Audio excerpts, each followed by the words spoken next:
The Sunday games were so good, most people have forgotten about the Saturday games. Or if they've remembered them, all they remember is Brock Osweiler sucks. People are like, who won that other game? It was Atlanta. How'd the Falcons play?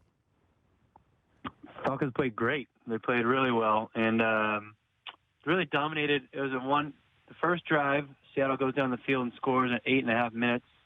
Longest drive of the season, I believe, 14 plays and almost 90 yards. And then Falcons answer, and from that point on, they really dominated time of possession, field position, except for one drive where we had to go 99 yards because Eric Weems jacked up a punt return.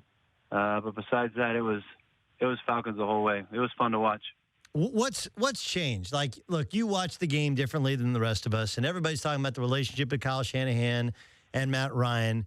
But from your estimation, what has changed where this was a team that couldn't get right, so many turnovers in the red zone last year, to now, if not the most, one of the 2 or 3 most dynamic offenses in the entire league?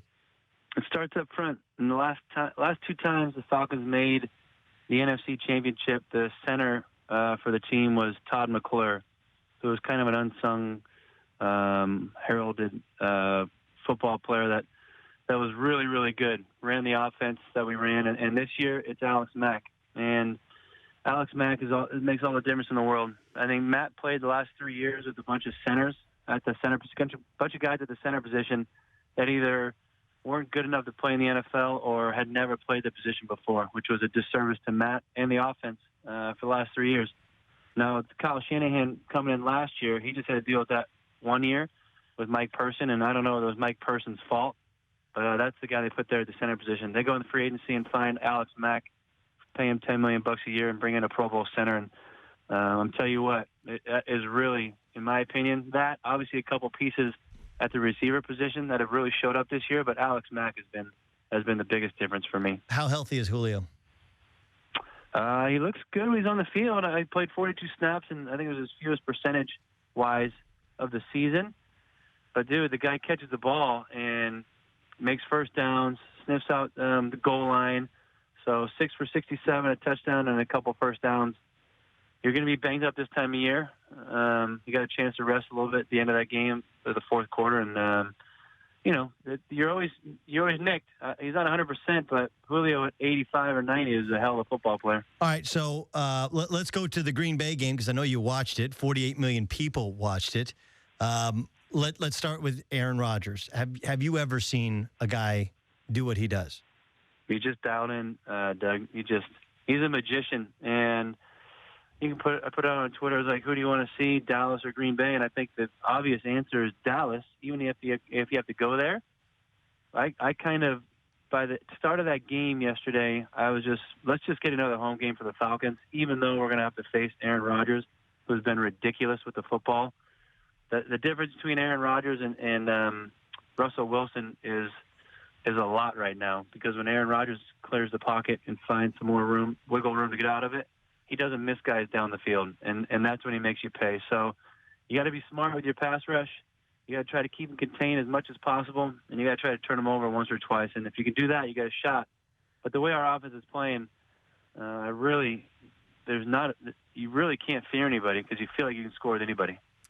Brian Finneran joining us from 680 The Fan, of course, former wide receiver in his own right, going back to the Falcons days, and, of course, before that with Philadelphia. I said that, look, there's been some great plays, and it's weird how we make our judgment based upon what the guy does in the next game.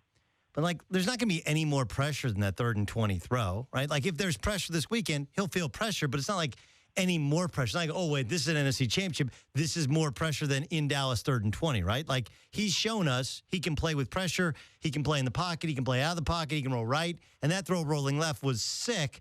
There's nothing he hasn't shown us in his repertoire. No, there really isn't. The guy's connected on Hail Marys, for God's sakes. So I don't know what else there are left. He's the best Hail Mary guy ever. Listen, I got a problem. I played Hail Mary defense because our coaches were smart enough to put a 6'5" receiver back there that could jump a little bit, and I never had one completed for a touchdown in front of me. It's driving me nuts. I may go around, travel across the league, and just give a little lesson on how to defend the Hail Mary. Put a tall guy in there and make it happen. But anyway, he is really good. But all these guys you're talking about, Matt Ryan's had situations throughout the course of this season where pressure has been at its utmost throughout his career. Matt's had I think, 18 or 19 fourth-quarter comebacks, and a couple of those have been ridiculous throughout the course of his 9 years in the league. So they're all used to it. They've all done it. Aaron Rodgers sticks out because he's done it so much, especially because he did it yesterday.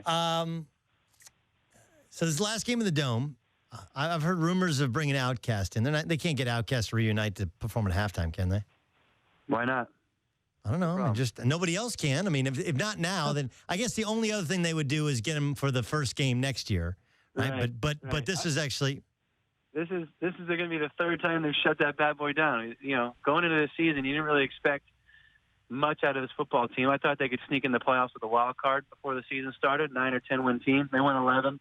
So you have the New Orleans Saints going to be your last game at home in the Dome. And then you win that, and you get a first-round bye, and you get to host a game. All right, so now you got the Seahawks at home, and you win that, and you advance to Dallas because Dallas is going to be Green Bay. Oh, we got another home game. So this is the third time we've tried to close that bad boy, and this will officially be the last home game for the Falcons, and I'm excited about it. And whoever they get will be fun to watch.